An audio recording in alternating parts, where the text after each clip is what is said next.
choisir le lieu qui leur conviendrait pour que nous puissions leur permettre d'installer les deux immeubles tels que cela a été prévu. Avec le soutien des chefs de l'État, je crois que nous allons pouvoir réaliser cela. MK International est aussi intéressé au secteur de l'agriculture. Déjà, ces investisseurs sont présents à Conakry il y a maintenant une dizaine d'années dans le secteur de la pêche. Une façon de marquer leur présence en Guinée.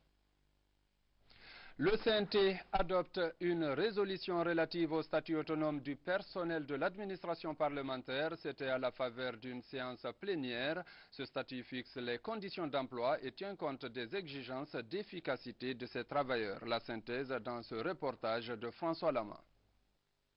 C'est une première dans l'histoire de la Guinée d'avoir adopté par un organe législatif une résolution relative au statut autonome du personnel de l'administration parlementaire. Le CNT, Conseil national de la transition, l'a fait pour mettre un terme au vide juridique qui a longtemps persisté dans ce secteur. Le nouveau règlement administratif consacre la situation juridique du personnel des services de l'Assemblée nationale dont les membres sont des agents de l'État qui ne sont pas soumis aux dispositions du statut général de la fonction publique. Ils sont régis par un statut autonome, conformément au principe de la séparation des pouvoirs et de l'autonomie budgétaire de l'organe législatif. Un fait important mérite d'être souligné. Le personnel de l'administration parlementaire, exception faite des contractuels, est exclusivement recruté par concours et bénéficie d'une formation continue.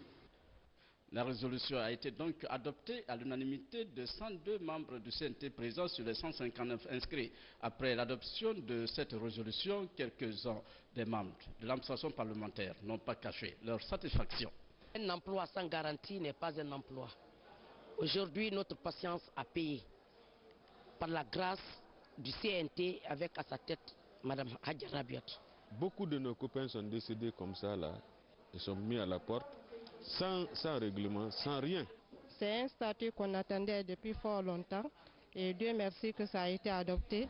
On ne peut que remercier le CNT pour le travail qu'il vient de faire. La résolution adoptée traite dans ses dispositions des obligations et droits des agents de l'administration parlementaire, de l'organisation du plan de carrière, des procédures de recrutement par voie de concours, mais aussi des conditions d'organisation et de rémunération, sans occulter le régime disciplinaire et des récompenses, les conditions de cessation définitive de fonction. Nous avons constaté ici quand les travailleurs parlementaires tombent malades, ils ne sont pas pris en charge par la sécurité sociale. Ils n'ont aucun avantage. Donc il faut qu'on y veille désormais que les travailleurs parlementaires ne sont pas des outils de travail. Ils doivent bénéficier des avantages comme tout autre travailleur en République de Guinée. En marge de l'adoption de cette résolution, les membres du CNT se sont réjouis de la nomination de El Hadj Thierno Sadou Diallo, membre du CNT promu au rang de secrétaire général du ministère de l'économie et des finances. La première dame de la République a inauguré ce matin une école maternelle. C'est dans l'enceinte des jardins du 10 octobre.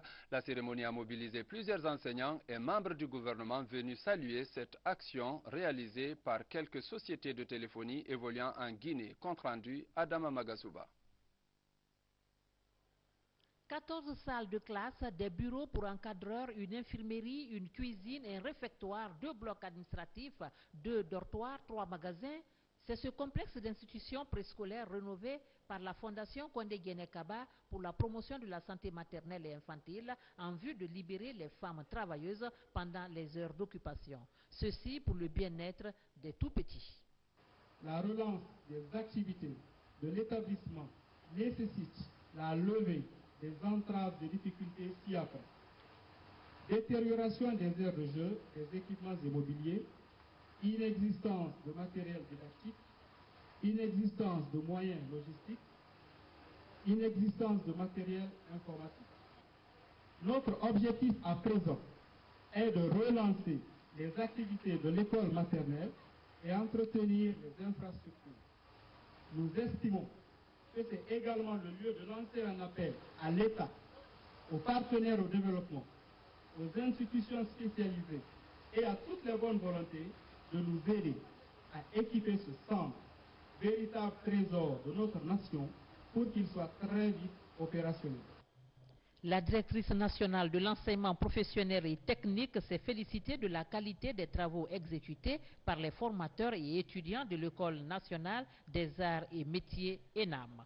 Madame la Présidente, nous pouvons vous affirmer sans risque de nous tromper que le délai d'exécution des travaux a répondu aux exigences des normes du cahier de charges. Excellence, Madame Adja Djenekaba Kondé, première dame de la République.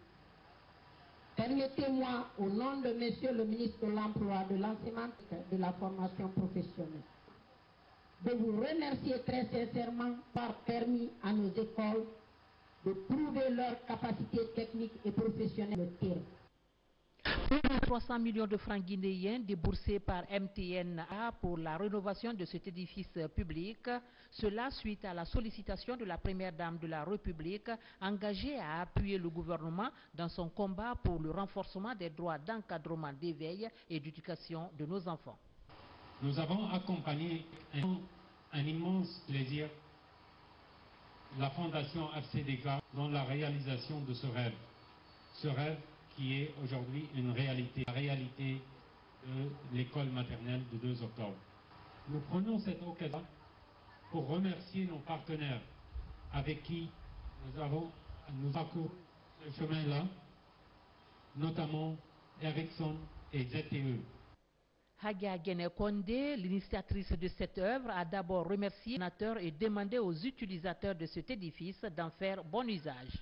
L'ambition de la Fondation est de faire du Jardin 2 octobre, qui abrite cette garderie d'enfants, un environnement favorable aux tout-petits et un lieu de retrouvailles de tous les ans et parents de la capitale Conakry.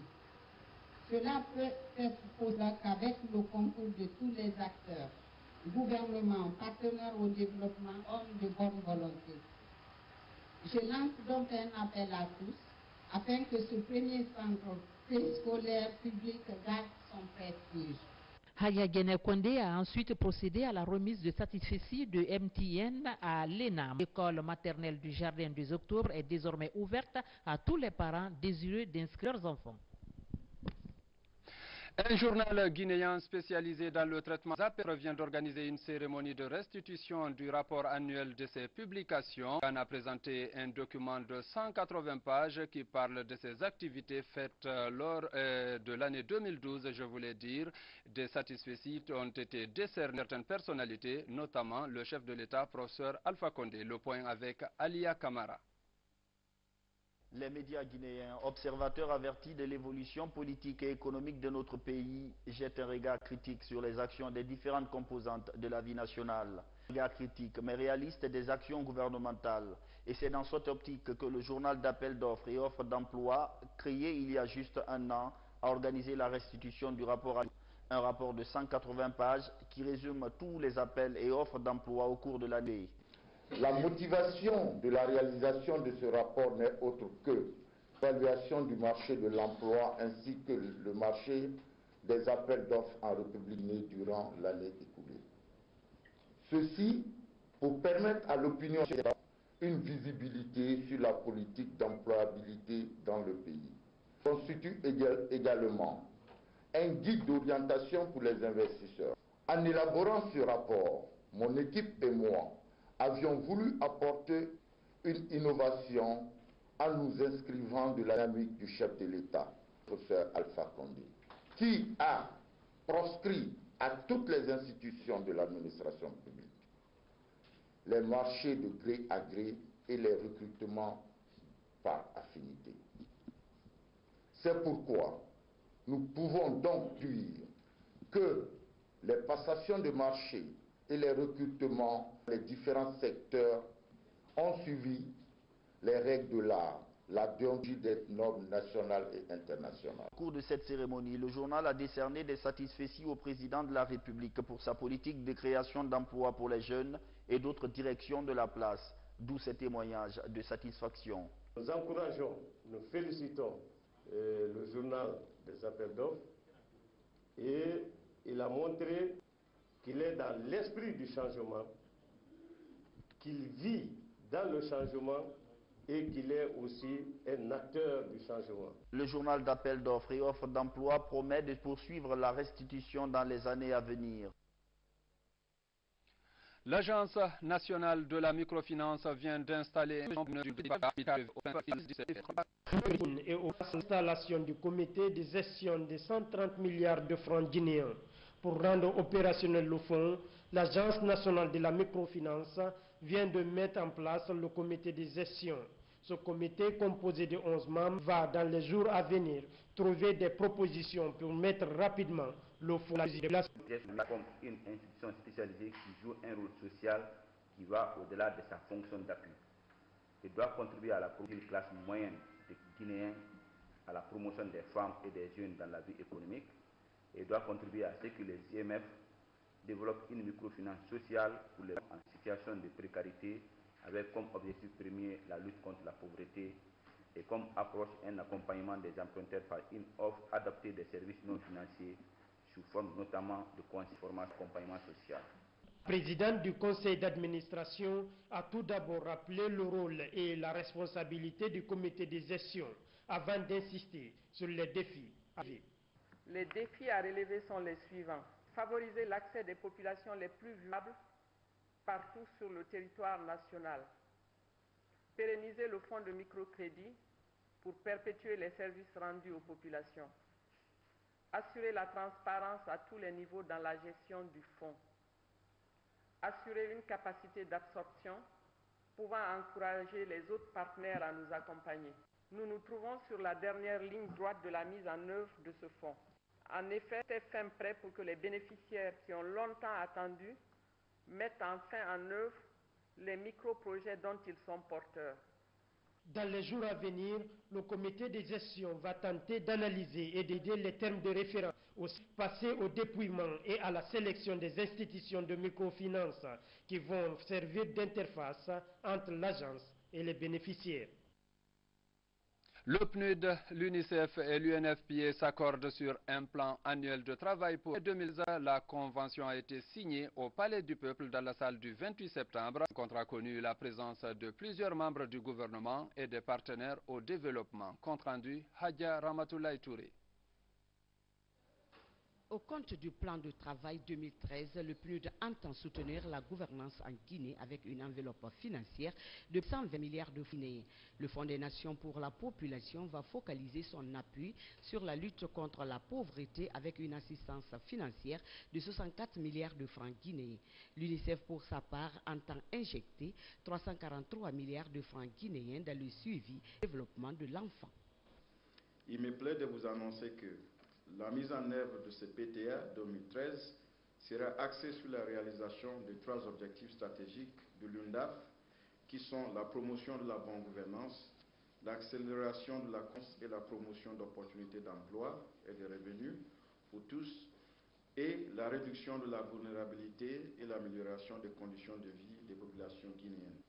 Et c'est pour un montant global estimé à environ 52 millions de dollars américains. Satisfait du soutien des institutions onusiennes, le ministre de la Coopération a invité tous les acteurs à œuvrer en faveur de la réussite du plan de travail 2013. La mise en œuvre de cette PTA permettra d'améliorer les conditions de vie des populations guinéennes et constitue en cela une étape importante pour l'atteinte des objectifs du millénaire EMD pour le développement, en raison de l'importance des résultats escomptés. Je voudrais inviter toutes les parties prenantes, en particulier les départements ministériels concernés, à ne ménager aucun effort en vue d'une mise en œuvre judicieuse de ce plan de travail annuel. La cérémonie de signature des plans de travail annuels 2013 a pris fin avec l'esprit que l'engagement des uns et des autres va favoriser la mise en œuvre du plan des institutions onusiennes en Guinée. Le séminaire sur la problématique des armes légères et des petits calibres a pris fin ici à Conakry. Après 2 jours d'intenses travaux, les participants ont énuméré des mesures pouvant servir à la lutte contre l'insécurité et la circulation illégale de ces armes dans notre pays. Rendu, Sergent Lamine Sana Kamara. La lutte contre la prolifération et la circulation illicite des armes légères et de petits calibres en Guinée Le sujet a réuni en 2 jours à Conakry les partenaires, les forces de défense et de sécurité en charge du dossier. Objectif, trouver des voies et moyens permettant d'endiguer ce phénomène qui prend de l'heure dans le monde et dans notre pays en particulier. Nous remercions ici ces participants qui ont bien voulu avoir le temps de venir ici et pour qu'on puisse discuter de ces problèmes et en venir à ces recommandations qui seront d'une importance capitale pour nous. Je voudrais, au nom du président de la Commission nationale, de l'ensemble de ses membres, réitérer notre engagement et notre détermination à agir par des actes concrets pour que cesse dans notre pays toute forme de violence qui mettent en péril la vie de nos populations. Les résultats attendus du séminaire sont les suivants. Identifier les besoins de formation qui sont communs à l'ensemble des agents et spécifiquement répondre aux besoins des différents. Améliorer la coopération entre les agences et les partenaires pour combattre le problème illicite des ALPC. La dimension continentale du projet exprime la volonté des dirigeants africains à réduire la criminalité sur le continent. C'est pourquoi les autorités nationales se réjouissent de la tenue de ce séminaire.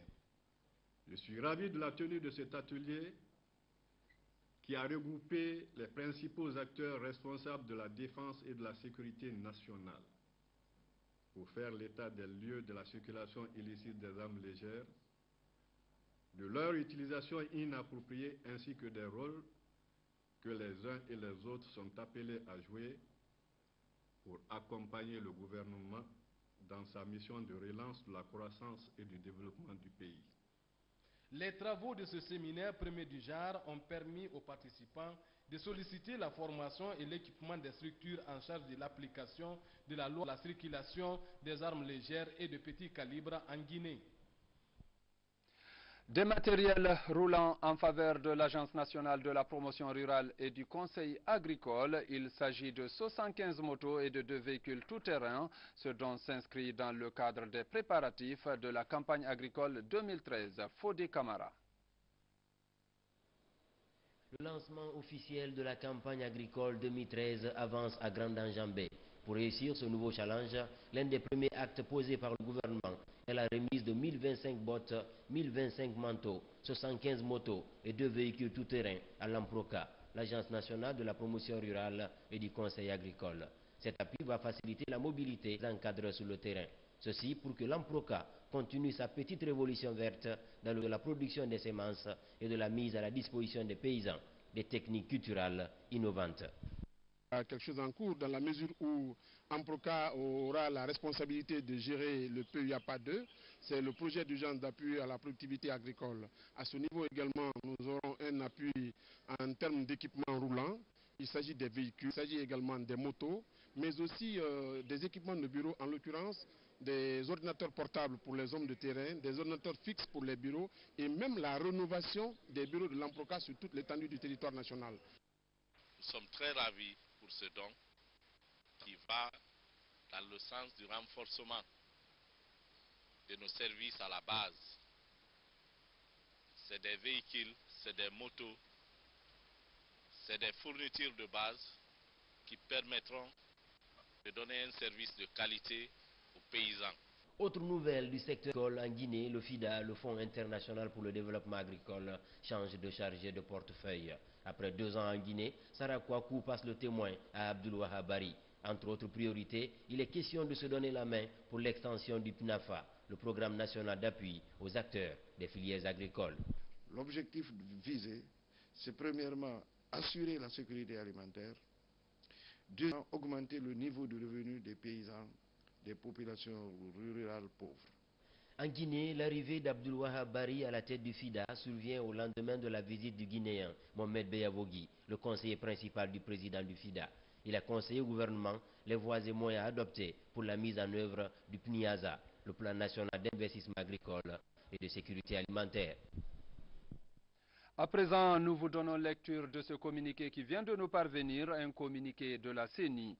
Dans le cadre de l'appropriation du manuel de transparence des opérations électorales, la CENI informe tous les acteurs du processus électoral qu'elle organise une table ronde pour recevoir les amendements et contributions des partis politiques et de la société civile pour la finalisation du manuel.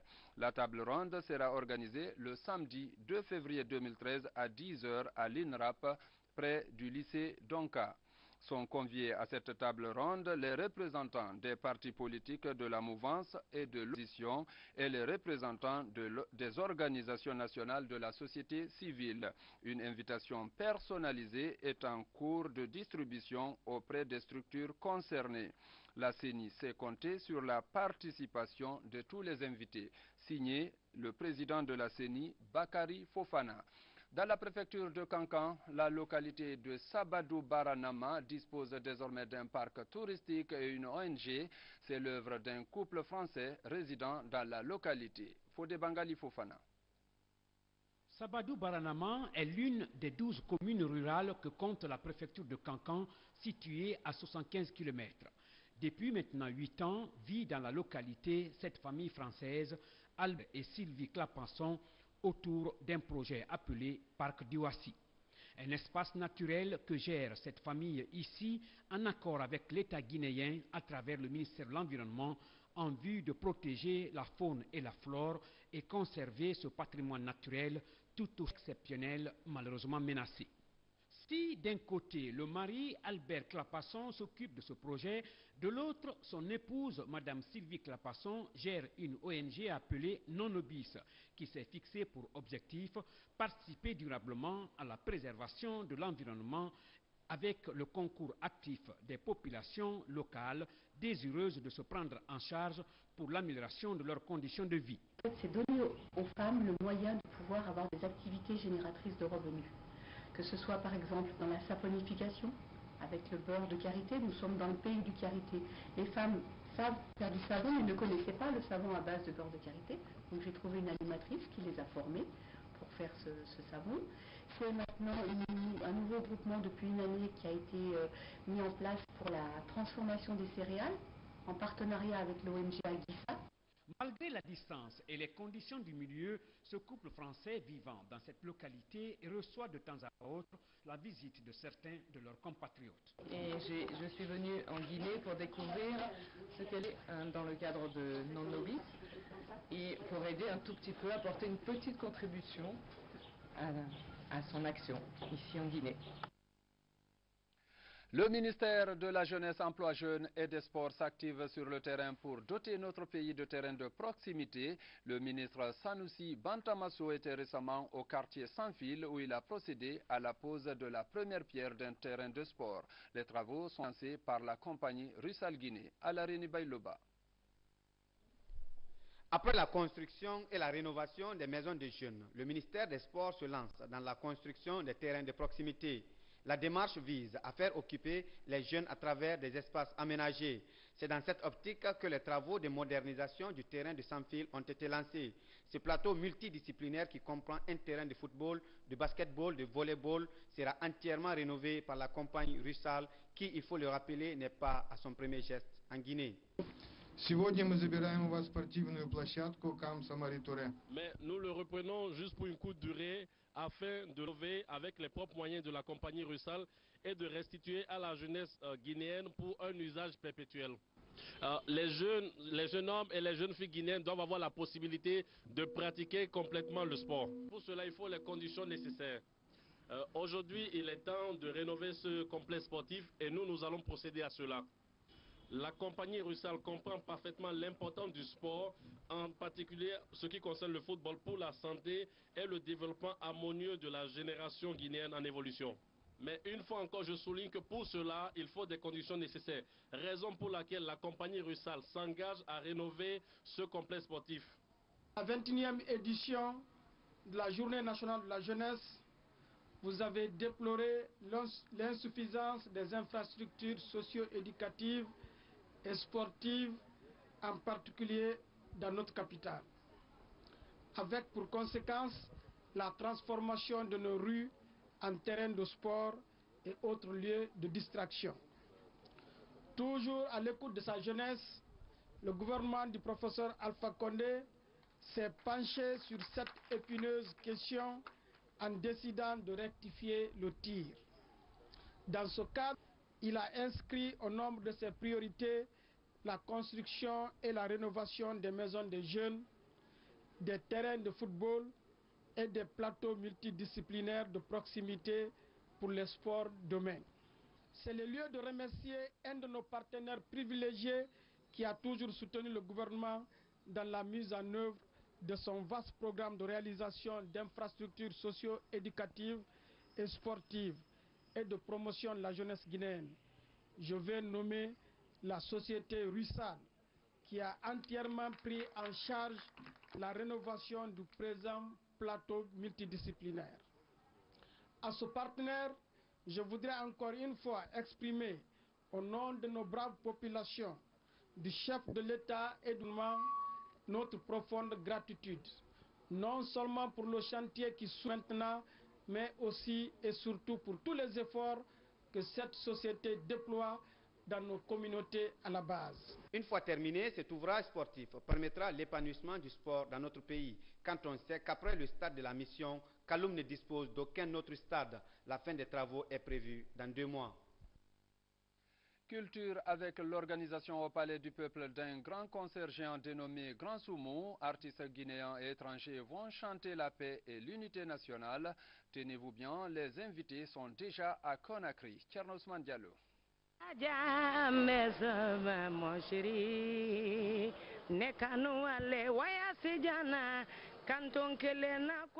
c'est l'une des voix les plus attendues pour le Soumou international Badegnan le 2 février prochain à 20h au Palais du Peuple. La Malienne Hadja Soumano est enfin arrivée pour cet événement, un avant-goût qui laisse prévoir un spectacle inédit. Je suis venu pour le Grand Soumou que la Guinée organise le samedi prochain. Les Maliens et les Guinéens sont des frères. On m'a invité à venir participer à cet événement. J'espère qu'il sera un show qui va rester gravé dans l'histoire de la Guinée. J'invite donc les Guinéens et toute la communauté malienne à répondre présent ce jour. Le Soumou international Badegnan est signé de la structure Mass Production. Au-delà de son aspect culturel, les organisateurs entendent mettre l'occasion à profit pour véhiculer des messages de paix et d'unité nationale. Tout le monde déjà, par définition, c'est la causerie. Dans les temps, les griots se servaient de ça pour conseiller, pour apporter des conseils aux chefs. Bon, cette particularité cette année avec Mass Production, c'est le Soumou international. C'est la première fois que Mass Production organise un Soumou international. Pour réunir cette unité sociale, il faut essayer de faire parler les griots. C'est dans ce cadre que nous allons faire parler les griots le 2 février au Palais du Peuple à 20h. À travers le magie de verbe des griots, ils vont apporter leurs conseils, ils vont avoir leur grain de sel pour l'unité de la Guinée et pour le développement de notre pays. D'autres artistes, notamment Sonatata et Aminata Kamisoko, seront aux côtés de Hadja Soumano samedi, afin de conférer à l'événement une grande dimension et exprimer la fraternité africaine, comme pour résumer le terme Badegnan. Le concert pour la paix et l'unité nationale, c'est demain 2 février au Palais du Peuple, ici même à Conakry. En prélude à ce grand événement, les artistes musiciens de Guinée ont procédé ce matin à des séances de répétition. Objectif, mieux véhiculer le message de paix et d'unité qui constitue la motivation de ce grand spectacle. Le point avec Assori Dekera.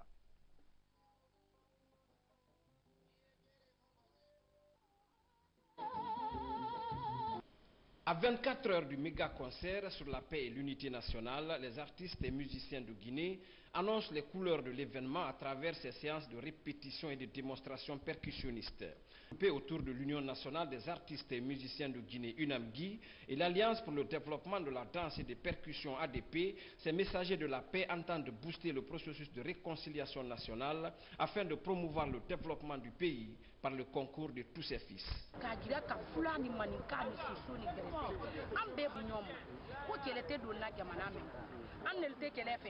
Parce que kele ba ke so kono geli den di gensen artiste di gensen donc fen di ke kele di fan ne yo ke don kili le di amma ko e bela wolero ke ni muso parce que nde yere nani ko men ne kama ka bo paris parce que anna mo ba men ka kila blanco al ko fen ni fabra du moy nyebe. Pour atteindre cet objectif, les artistes et musiciens de Guinée invitent le public à faire de cette journée spéciale dédiée à la paix et à l'unité nationale le moyen privilégié pour ramener les Guinéens autour des mêmes idéaux de développement et de démocratie. Nous invitons toute la population de Conakry, tout le peuple de Guinée, à venir nous soutenir au Palais du Peuple demain matin, samedi 2 février, à partir de 9h, parce que c'est un concert à ciel ouvert. Donc nous invitons tout le monde sur l'esplanade du peuple pour venir suivre et écouter le message que les artistes auront l'opportunité de véhiculer.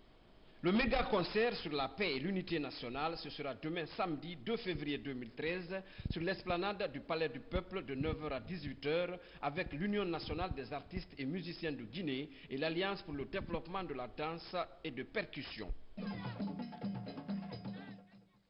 Voilà qui met fin à cette édition d'information. Merci de l'avoir suivi et bonne suite de programmes sur la RTG.